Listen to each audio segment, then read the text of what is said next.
এটা সহজটাকে আল্লাহ রহমত পাওয়া। রহমত পেতে গেলে স্বামীর সম্পদের মধ্যে যদি বৃদ্ধি হতে হয়, স্বামীর সম্পদের প্রতি রহমত হতে হয়, স্বামীর সম্পদ যদি আল্লাহ যদি বাড়ায় দিতে হয়, সবচাইতে আসল মূল হলো স্ত্রী। আপনার স্ত্রী যখন মাগরিবের নামাজ পড়ে যদি সূরা ওয়াকিয়া পড়ে যদি আল্লাহর কাছে দোয়া করে, আল্লাহ গো আমার স্বামীর রুজি রোজগার ধন সম্পদ বৃদ্ধি করে দাও, আল্লাহ করে দোয়া করতে দিলি স্বামীর সম্পদ বাড়াইতে দিলি, হয় না? সুবহানাল্লাহ বলেন। আসরের নামাজ পড়িয়া যখন তাসবিহ তারা পড়বে, এশারের নামাজ পড়িয়া, ফজরের নামাজ পড়িয়া যদি সূরা ইয়াসিন পড়িয়া যদি, এই জন্যই কবি বলেছেন, এই জন্য বলেছেন সৎ সঙ্গের সাথে চললে স্বর্গবাস, অসৎ লোকের সাথে চললে আপনার সর্বনাশ।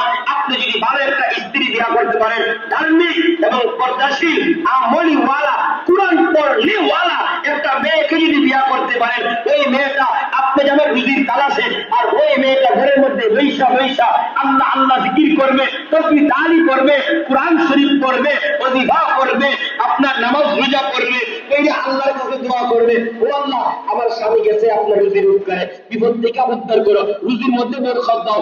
আল্লাহ ভাই এইদিকে দোয়া করে আর এইদিকে কাজ করে, মাইকান দিয়ে আমি আল্লাহ তার বরকত বৃদ্ধি করে দিই। সুবহানাল্লাহ। আল্লাহ যেন আপনাকে আমাকে এবং সবাইকে সঠিক বুঝ দান করে, সকলে আমিন। ওয়া আখিরু দাওয়ানা ওয়া আলহামদুলিল্লাহি রাব্বিল আলামিন। আসেন আমরা একটু মুক্তসর দোয়া করে নেই সকলে একবার আলহামদুলিল্লাহ, তিনবার সূরা ইখলাস পড়ুন। বিসমিল্লাহির রহমানির রহিম। আলহামদুলিল্লাহি রাব্বিল আলামিন আর রহমানির রহিম মালিকি ইয়াউমিদ্দিন। إياك نعبد وإياك نستعين اهدنا الصراط المستقيم صراط الذين أنعمت عليهم غير المغضوب عليهم ولا الضالين آمين. بسم الله الرحمن الرحيم. قل هو الله أحد الله الصمد لم يلد ولم يولد ولم يكن له كفوا أحد. بسم الله الرحمن الرحيم. قل هو الله أحد الله الصمد لم يلد ولم يولد ولم يكن له كفوا أحد. قل هو الله أحد الله الصمد لم يلد ولم يولد ولم يكن له كفوا أحد. اللهم آمين. ربنا ظلمنا أنفسنا وإن لم تغفر لنا وترحمنا لنكونن من الخاسرين.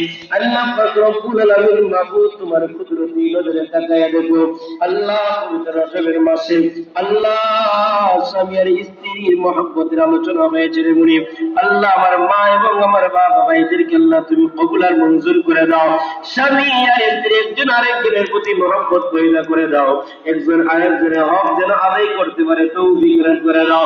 মাবুদ তোমার অনেক মায়ের বান্দারা দোয়া চেয়েছেন আব্বার জন্য, আম্মার জন্য, ছেলের জন্য, দাদার জন্য, দাদির জন্য, সন্তানাদের জন্য। প্রত্যেকের মুনাজাতকে তুমি কবুল আর মঞ্জুর করে দাও। যারা বেমারি আল্লাহ বেমার থেকে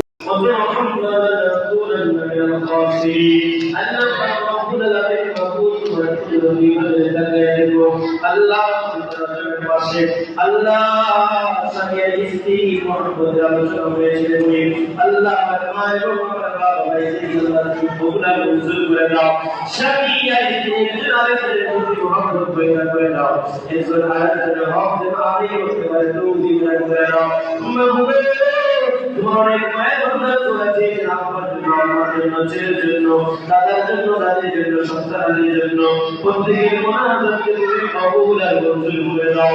যারা বেমারি আল্লাহ থেকে উদ্ধার করে দাও, যারা আল্লাহ যারা অসুস্থ প্রত্যেকের সুস্থ করে দাও। আল্লাহ এই দিনের করে আল্লাহ প্রত্যেকের কবর করে তুমি জান্নাতের রহমত বানায়া দাও। আল্লাহ